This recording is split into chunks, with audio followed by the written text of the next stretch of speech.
Okay, good evening. I'll call the meeting to order of the 2025 Capital Program Advisory Committee.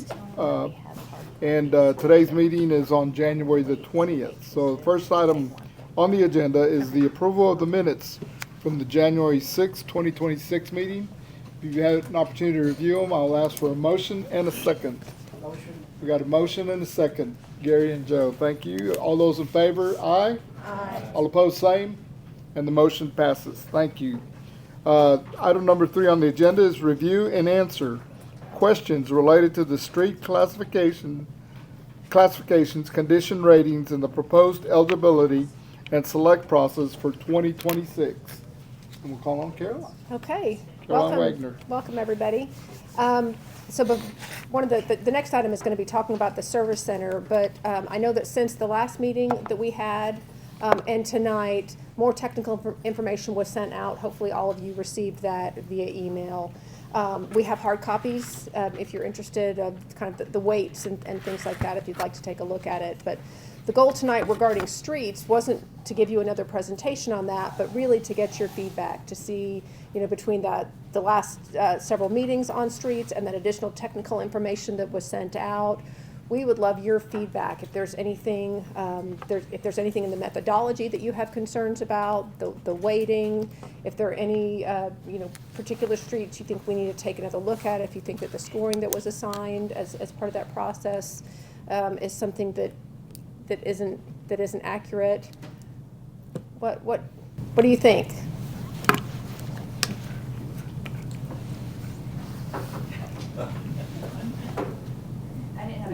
Okay. Okay. I'm not affected by it. Okay. Personally, I think it's very thorough and well done, Okay. quite frankly. Okay. And are there any? I know we've got quite a few people who aren't here tonight. We've had some specific street questions in the past. Are there any streets that you think that didn't make the list, through this scoring metric that should have, just from because you guys you're a representation of the city populace. If you look at it and you think, well, I don't know why such and such street isn't on it. If you think we need to take another look at whatever street that is, because you think that's a question that your neighbors and fellow citizens are going to be asking, that kind of feedback is also going to be very helpful. Or are you just relieved not to talk about streets anymore? Yes, sir. I waited till the end here. This is a selfish question. Do you know when Chapman is going to start construction? It's still under design right now. There's a lot more under the pavement in Chapman than you would think. We've got, I think, 2 sewer lines, possibly 2 water lines, a massive storm drain line. My best guess, my anticipation would be it's going to be this year. Of course, we're in January and there's 11 months in this year. I don't know, Bo, if you have any idea about letting. Okay. I wouldn't anticipate that it would be bid before this summer, which would probably mean construction starting in the fall. And that's just a guess. Just curious. Okay. I'm real patient. Well, good. Thank you. I appreciate that. Susie's not. He seems to be complaining all the time about the roads.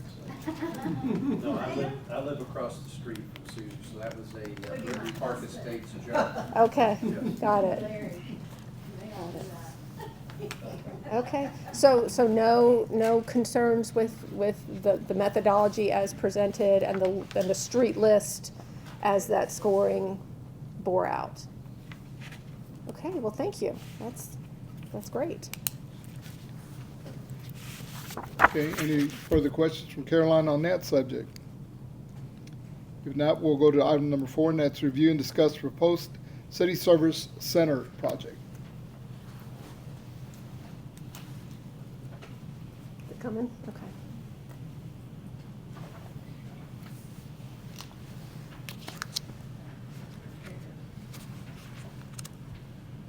Well, while this is warming up, welcome to this is what we call the Public Works Training Room. I remember, gosh, probably 12, 15 years ago, Susie being at one of our Public Works luncheons in the main room.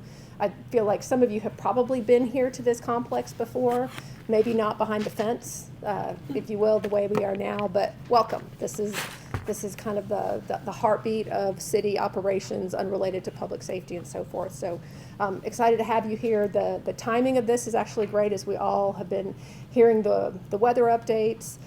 This and the building across the parking lot here is where all of that planning takes place. And it may kind of seem quiet right now, but I suspect they already have sand loaded, and they've got their operations plan to step up 24/7 operations in the very near future. So tonight's presentation is on the service center. Of course, this, for people who aren't here, this would help explain where they are. You guys made it here. Thank you very much. I know it wasn't necessarily easy. We refer to this possible component of the bond as the service center, but it's not quite simple. This is a municipal service area. We, in Public Works, and I use that personal pronoun for that, we, just because I came up through Public Works, so I still very much feel like that's my home. We refer to the building across the parking lot as the service center, but really it involves a lot more than just that building. So you can see here multiple components in the larger municipal service center. So the municipal complex was initially built in 1987, evolving to what it is today with several additions. Originally, it was the service center, the animal shelter just to our east, Fire Station 5 and fire training. The live fire facility was added later. Facilities and fire fleet was added in the late 1990s. And as needs have arisen, we've adapted. When the Animal Adoption Center outgrew its old facility, we built a new one, and park operations moved into the old animal shelter building just to the east. When SWAT training and police records were moved to new City Hall in 2016, the old buildings were repurposed, and we're sitting today in the SWAT training room. The police records next door is now, we've still got some municipal records there, and quite a bit of vacant space, but it's secure record storage. As our field operations have grown, we figured out a way to keep those operations going, maxing out interior space, and creating crew storage areas in warehouse space. And this is very much when Public Works had the opportunity to have this space from SWAT training. This was an incredible gift. And so the paint on the walls, the mural painted back there was all kind of a labor of love, as Public Works was able to have this space. And even as great as this is, this does not fit the entire department.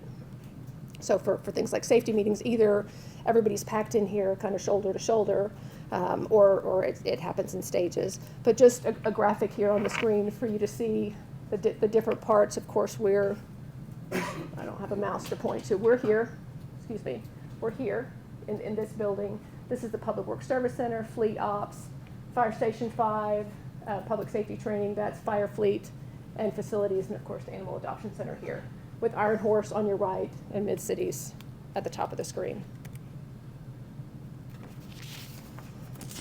So our mission to operate and maintain the city's infrastructure hasn't changed, but the workforce, tools, and regulatory requirements definitely have since 1987. I came of age in 1987.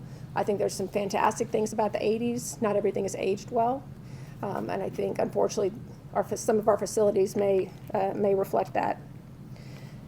In true NRH fashion, our departments have innovated and made the best use of available resources. They've reimagined the interior spaces over and over, gradually phasing out the break room and common space in favor of office space and needed storage.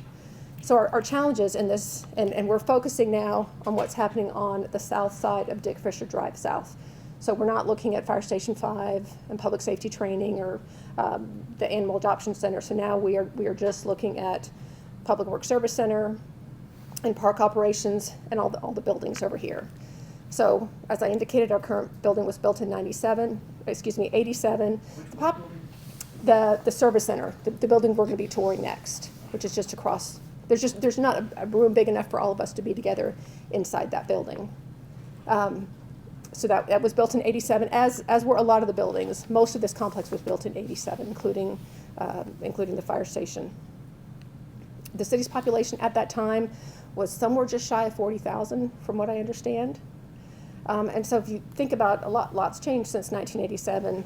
We've had a real shift from manual to technical, as it says here. I do want to also put out there, I'm typically not a fan of reading a presentation slide to an audience, but I was trying to be mindful here that you're going to get a copy of this.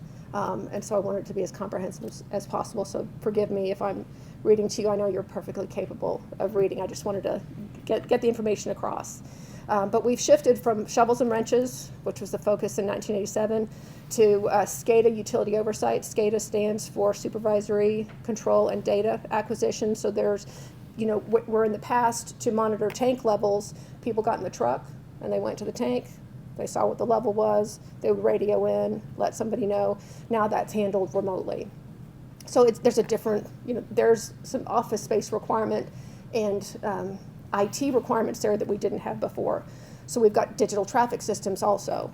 We've got a lot of things that have come a long way, and now we have to have a more robust digital presence, office presence, some kind of space there, but also wrenches and shovels. We still have that field presence that's needed. I don't know what the traffic system is. And you'll kind of take a look at that when we go over into the service center, but we've got 64 traffic signals. Almost all of them now have been outfitted with communications so that we're able to, from a central location, monitor all the traffic signals and see if we're having any issues. Are there detection problems? Is there an error? And once again, you go back to 1987, and there was no video detection. There were detector loops in the ground, and we would know that there's a problem because somebody would call, not from a cell phone even. So this is another difference in having to have a kind of a robust office digital presence to support a much bigger network of infrastructure. I didn't know our last. I didn't know they talked to. I didn't know they talked back to somebody electronically. I didn't know that. The signals? Yeah, they sure do. Now, they don't record. That's a question, and I'm getting a little bit off topic here. That's a question we'll get sometimes if somebody gets in a fender bender at an intersection. They see the detection cameras, and they say, hey, I'm going to contact the city, and I'd like a recording of what happened between 5 and 5:40 on such and such a date. We don't record things. Those are just the camera detection. But yeah, that's another reason I'm excited to have you guys here, is to kind of get a look at what goes on here to support city infrastructure. So in late 2025, we hired a consultant to provide a long-range planning study designed to evaluate the project space requirements for the entire municipal complex. The study aims to identify best practices for city operations and manage the life cycle of existing buildings.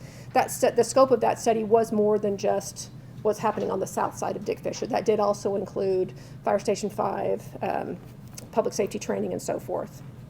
We received the first draft about 2 weeks ago. The study scope includes all city-owned areas, but tonight's focus is primarily on this area we're in now. So this slide is just kind of running through what that space analysis is. It is to provide that long-range roadmap. It, funnily enough, started because we've got gas tanks in the ground here that our fleet fuels up from that are about 35 years old, and we're going to need to replace them. And the question is, do we go above ground, below ground? Where should we put them? And we thought, we should probably have a much better plan for this. The last thing we want to do is invest money to put those tanks somewhere that may not be a good long-term decision based on all the other buildings in the area. So aside from the gas tanks there, the problem that the space study looked at in this part of the complex is the current public works and park buildings are among the oldest in the city, operationally obsolete for some of the reasons I've mentioned, and physically landlocked. So the space analysis identified about 21,000 square feet that it thinks is deficient between those facilities, and recommends a consolidated building that would, instead of having park ops over there, public works ops over here, fire fleet in a building up the street, we're going to invest in a more modern facility to make the space that we need because we've outgrown our current space. We might as well have that be as efficient as possible.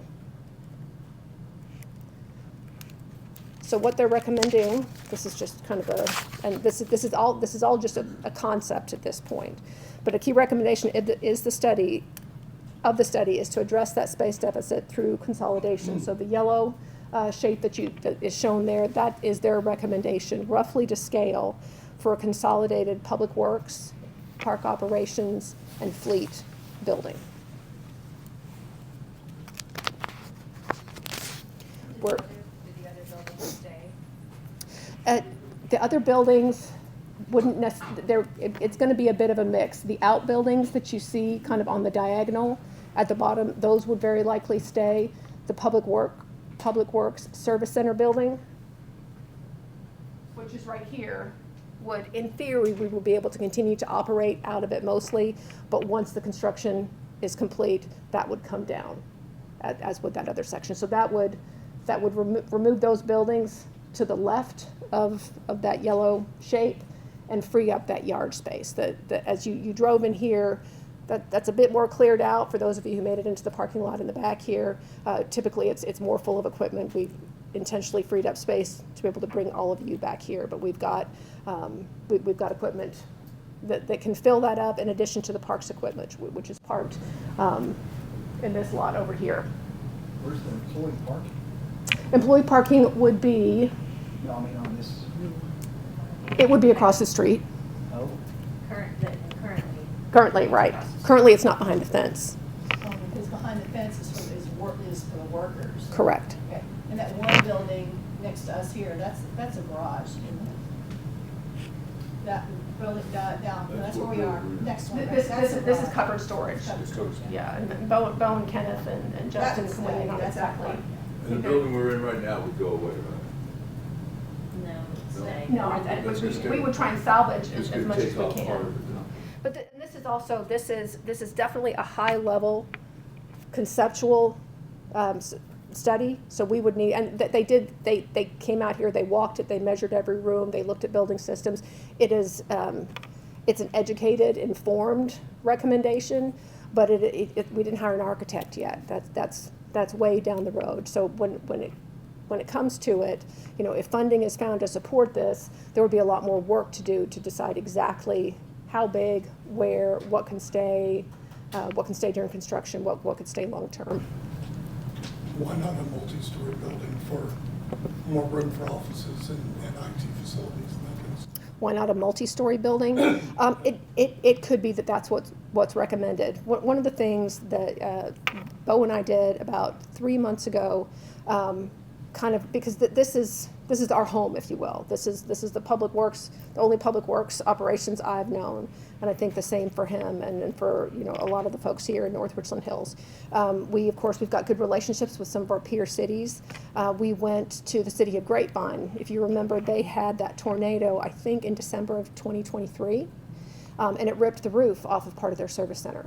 And they mobilized very quickly, and they thankfully the building envelope was sound, and they were able to kind of reimagine, work within certain parts of it, and work within that and redo that building. So we went to take a look, and what if you could start, not in their case, not from scratch, but what would that look like? Because they had also, they were just working within this building, built probably in the 70s or 80s, and so getting an idea of what that would look like, and theirs is a 2-story. Because, I mean, not everything, of course, your shop space, your garage is connected on the first floor, but your offices could be above, it would not Right. take away from your shop space. Right. And,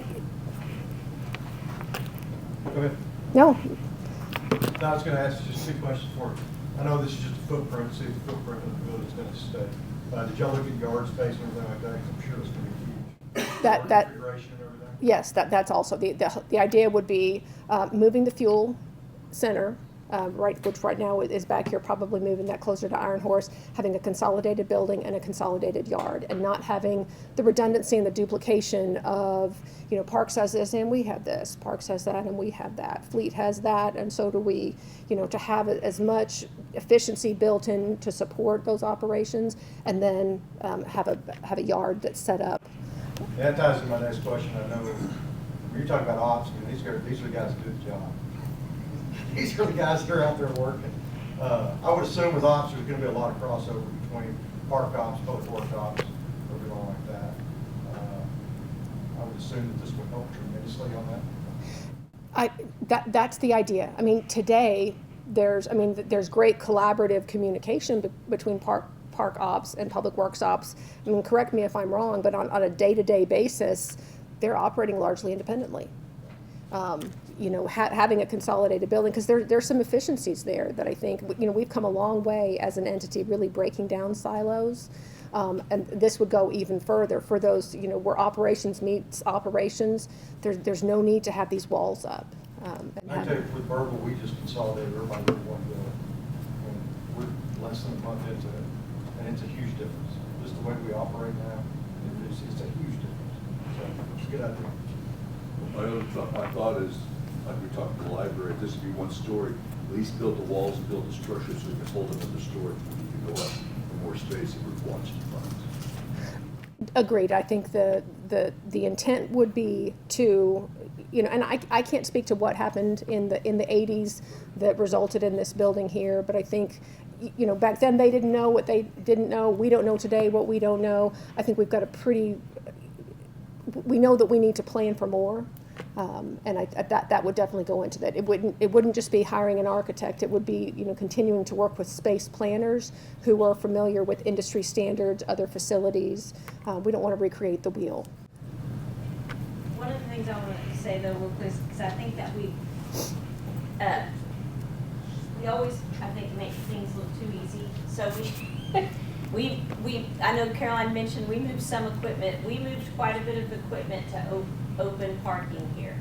And so when I pulled in and I saw Bo, I said, I really wish, I need y'all to understand how much equipment we moved to make space here, because it is typically stacked in this parking area, one on top of the other. You can't park a vehicle back here, except for maybe on these parking spaces that are, over here. There's a few parking spaces there, but you can't hardly. So for example, when I come to meetings over here, I park out across the street because I don't want to drive my vehicle back here because you have to navigate. So I think we did ourselves, even in serving you all, we also kind of did ourselves a disservice because you're not getting the full picture of how much equipment is stored outside, which a lot of it should really not be stored outside, but we just don't have the space, so. And this question's kind of arbitrary, but where would all that equipment go during construction and until that building is down and all that? Where would it go then? We would have to get creative and figure it out. We have, there is some additional space. Let me back up a little bit. So when you look at the larger complex, the city owns this as well. So, one of the things that the study had looked at is because the park ops building couldn't be in operation because it's under that yellow polygon. So there would be potentially temporary offices there. We've got this great neighbor here, BISD. Hopefully you guys have heard of them. Who knows? It would be something that, potentially we would talk to them about if there's an opportunity. If this is still vacant, maybe they would consider allowing equipment storage, things like that. We would get creative. We would have to.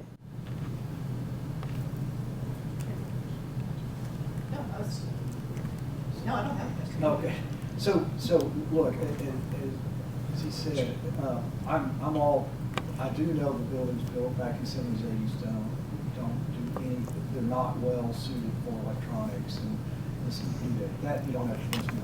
And the synergy that comes from everybody being together and in a more efficient space. And kind of lost me was there's a $21,000 square feet deficit. That I wasn't following. Usually the idea is the shovels take up more space than digital footprint. So just help me to answer a question when somebody says, because it doesn't sound like we're hiring more people. That's not what you said. It sounds like, so help me with Sure. So real quick, I would say we have hired a lot more people since these buildings were built. Okay. And so, and I think that's an area where we have not kept up with our own growth. Okay. And you'll kind of get a feel for that when we walk through the offices here at the service center, because there's someone crammed in every nook and cranny. Okay, so And part of the 21,000 is. yeah, so part of that is to accommodate that growth. Okay. And also the additional equipment that we've purchased in that time. Of course, there's replacement, but there's also added on to equipment over, what has it been, 30 years-ish, 40 years. You know, that we just stack it on top of each other instead of trying to accommodate the space. Yeah, if we went back to the 80s, there's a percentage, I can't tell you exactly what that would be, of that workforce that, with the exception of going to the restroom, probably wouldn't need to go into the building. There'd be no call to. And now, you know, there is a requirement that people, you know, log in to do their time. There's a requirement that, you know, for our folks who don't have their CDL yet, we actually get their CDL training. They set up training here probably four years ago based on a state requirement. So there's just a need now for people to have, even if they don't have a dedicated office, the guys off in the crews still need to come into the building to conduct a certain part of their business. So that's also where some of that space comes in, which kind of gets us into some of the benefits of, you know, having a more modern facility. And it's not just modern for modern's sake. One of the things, and you'll see when we get over to the building, and of course you can read it here on the slide, the clean zone concept. Right now, everybody goes into that back door, whether they're on the sewer crew or the traffic crew, everybody walks down the hallway, shares the same bathroom. We don't have the ability for people to get to really clean off, depending on what that day meant for them before they go into those common areas. That's not a good industry practice, not anymore. And you think about, you know, they do a great job managing it. It's not dirty, but you know, when you think about the variety of what we deal with, from, you know, sewer overflows to paving operations, and then everything that Parks deals with as well. Ideally, those folks would be able to come in from the field directly into a locker room, change clothes, get a shower, before they either come further into the building or go home to their families. So that's something that's missing. And then a flexible response hub, which we've kind of created out of necessity, this room being one of them. But shared break rooms and training halls would be designed to fit in as emergency staging areas. When Kenneth gives the tour, you know, hopefully he can shed a little bit of light on it. But, you know, let's hope it's not terrible. But if this weekend really gets bad, like it did in 2021, you know, what is this room going to look like? You know, I hope I'm not oversharing, but Kenneth was sleeping in a cot in his office at the service center. Bo was sleeping in a cot at City Hall in 2021. There, you know, the work that the Public Works has to do to support winter weather operations, it's significant. And right now, you know, we don't need bedrooms. We're not the fire station. People don't live here, but there are those critical times when we need to be able to support that operation and support it well. And one thing too, is you gotta remember that Public Works is not 8 to 5. You know, they're out there all night long. So, you know, they get called out on utility issues or traffic signal issues. They could be working the whole night. Right. So this slide just kind of runs through some of what we've already talked about, the efficiency of consolidation, breaking down those silos, which I agree, you know, having that sounds very catchphrasey, breaking down silos. That sounds great. Is it worth millions of dollars? If we can make do with something else, probably not. But it is a benefit of some of the newer facilities with a more modern design. Sharing those assets, having a modern fuel island, having fleet, all fleet assets combined in a single fleet operation, where today you've got fire fleet in a completely different building than the regular fleet. And then site maximization, moving into that corporate yard, really we're going to free up as much space as possible. The intent here isn't to grow and acquire any land. We think we have enough here.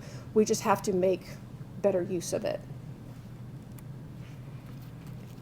In training and technology, I kind of touched on maybe a little overblown here to call it mission control. That's what it can feel like sometimes when you go and you turn on all the TV screens in traffic operations.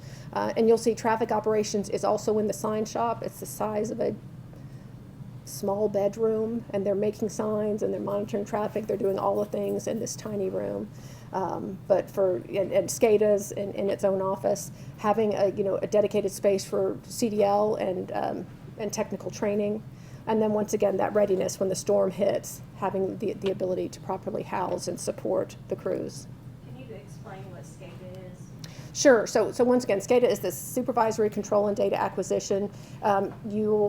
hopefully there'll be a screen that they can look at, but you look at, we've got our elevated storage tanks or water towers, the one at Shady Grove, Amundsen, Bercy, the crews have the ability to take a look at that, see exactly what those levels are. And you know, a week like this, they're monitoring that very closely because they're trying to maximize those tank levels, get them as high as possible. The more mass of water we have at the higher temperature, the better off we're going to be. Because one of the things that we run into, one of the reasons 2021 was so hard, was the main breaks. I mean, we went into it thinking it was going to be a road, you know, keeping the road safe operation, and it was, but it very quickly transitioned to a utility incident. And so we were managing, you know, massive main breaks, and that can come, you know, in some part we've got some metallic pipe materials, you've got, you know, water temperature differentials, and there's just all manner of things that take place with that. But to Paulette's point, the SCADA system allows supervisory staff to monitor tank levels, monitor pressures. If they see a pressure drop, they know there's a problem somewhere, they can actively go out there and they can take a look at it. They can turn some, not all, turn some valves off and on, and help keep an eye on the city's overall infrastructure with our 23,000 plus services that we have. And this last slide is just kind of a snapshot hitting on some of the different areas. I won't read all of it to you, but kind of the difference between 1987, what the professional standard is today, and why that's important. So I know that's kind of a lot. I didn't want to spend a lot of time talking at you. I'm really excited for the tour, which is what tonight is really all about. So with that in mind, do you have any questions for me before I turn it over to the real experts? Any particular cost projections for what we saw on the slide? So the company that did the space analysis, they provided a cost estimate. Right now what they're showing for the combined parks and public works with the fleet is over 20 million in construction. So that's the first and only estimate that we've gotten so far. This is still conceptual, so we have a lot of questions. Like I said, that draft just came in. But that is what I have So is that right now. Is that 10,999 or is that 21, or you said it's? Just over 20. I think it's between 20 and that, but that's construction. That's not professional services. That's not hiring the architect. It's. I remember I was looking at old notes. You projected that this bond may be in the 100 million range. Is that still on target, or? I will own that is Trudy's side of the house for sure, more than mine. I'll talk to you about winter storms and pipe materials, and Trudy is going to be here next time to talk about bond capacity, and you know, Paulette can also weigh in on that. But Yeah, so I was gonna, if we were gonna come back in here, so what'll happen at the next meeting is, so February will be kind of a part 1 and part 2, so in your first and second meeting. Part 1, Trudy's going to give a presentation and go through debt capacity, how debt issuance works, what certain amounts of issuing bonds could cost the taxpayers. She's going to go into a real detailed explanation of that. And then we're going to finish with just kind of a list review of the projects that y'all have looked at with kind of an initial cost estimate. And then we're gonna leave y'all with that. And after that meeting, we're going to send you all kind of a survey to kind of get your initial thoughts about what amount would you think would be palatable to the voters. What projects would you prioritize? So then we'll come back to the second meeting, we'll talk through that survey, and y'all will start setting sort of what is a dollar amount that you think would be looking at for this bond election, and what projects would those include. And so February will be probably some real good discussions about how to do that, and then you'll have March to kind of finish up your recommendations, and we can even go into April if it takes that long. We've built in plenty of time because you just need to be able to give your recommendations to the council by June before they take their July break, because they'll have to call an election in August. So the next parts of your meetings will be talking through all those. I'll just say it front. it's your decision what project we put to the voters. So we're not expecting that every single project we presented to you, you're gonna say, I think we should take that to the voters. In fact, we'll talk through it next time, but some, if you don't think the voters would approve a project, we probably don't want you to recommend that it be on the ballot. Because if it gets denied, we can't fund that project, through bonds at least, for a number of years after that.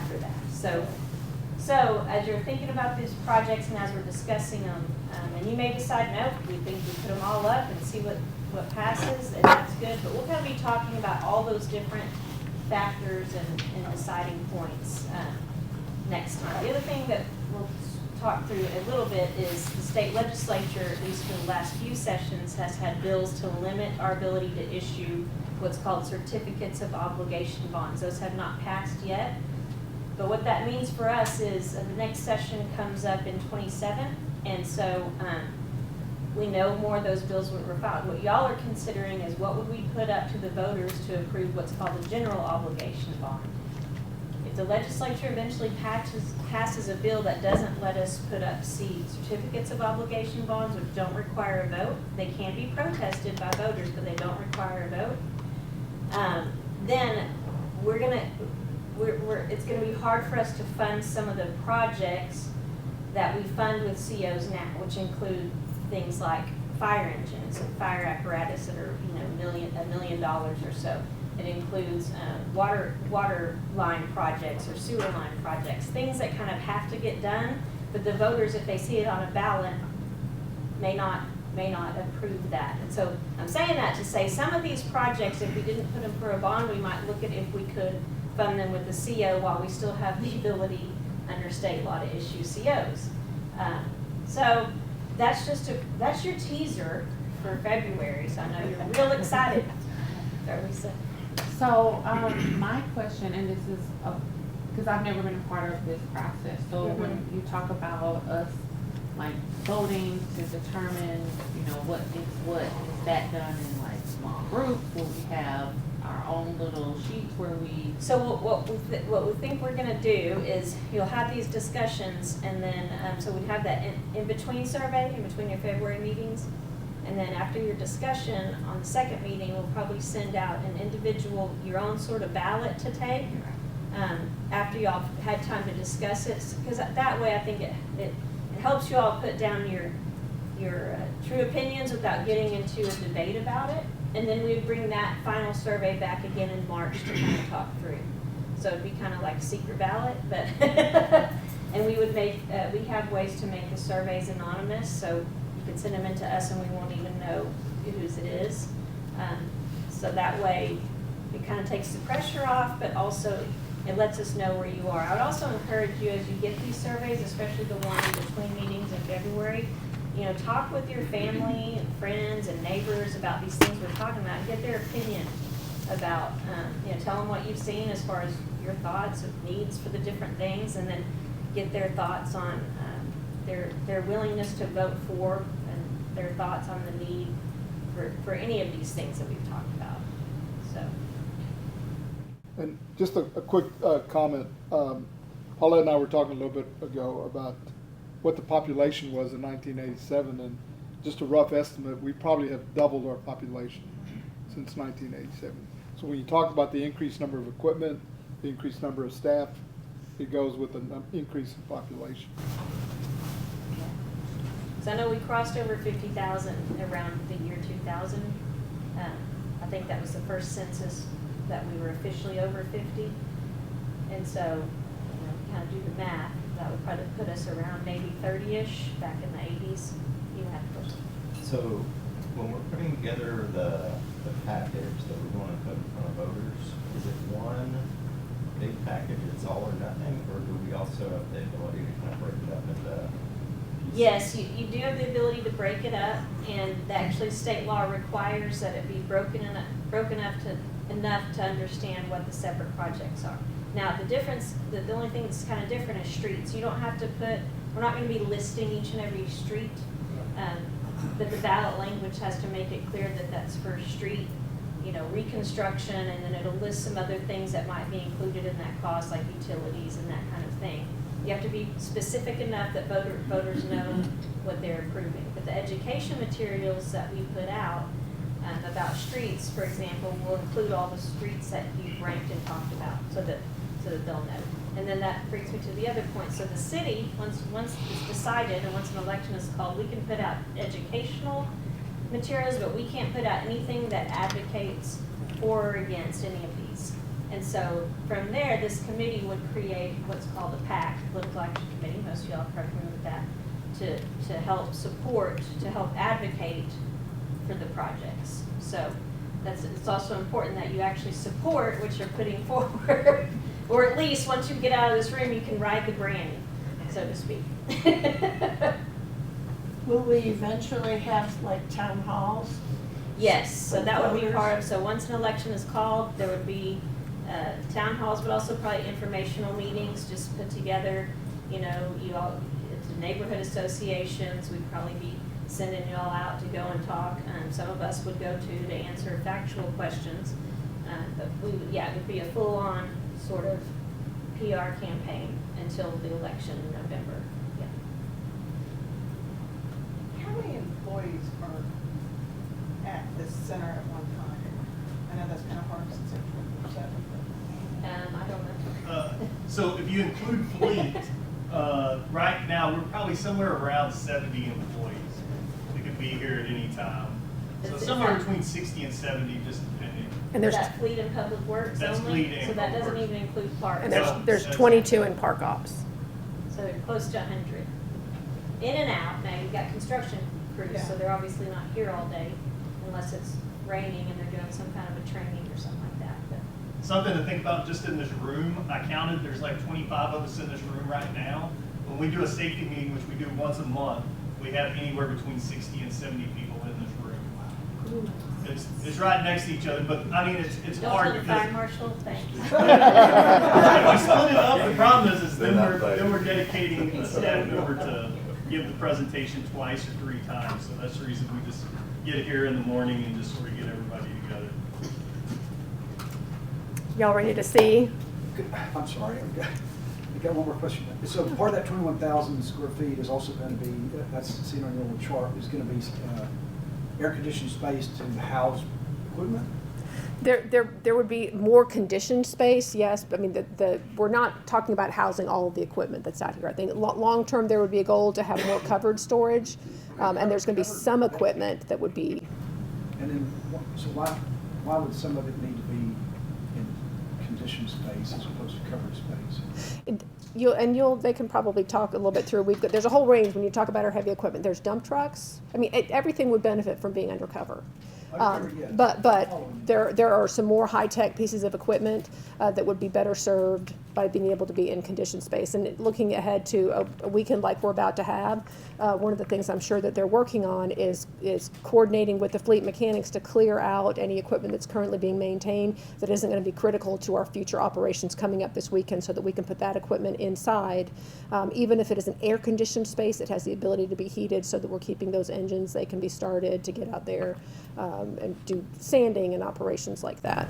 And on the wastewater side, a lot of those vehicles for response through the year, not even winter response, but anything below freezing, our wastewater vehicles house water tanks and pumps, so we have to have those heated or drained every single evening. Okay. So Yeah. not just on winter storms, but any night it's getting close to being freezing. Yeah, that I understand.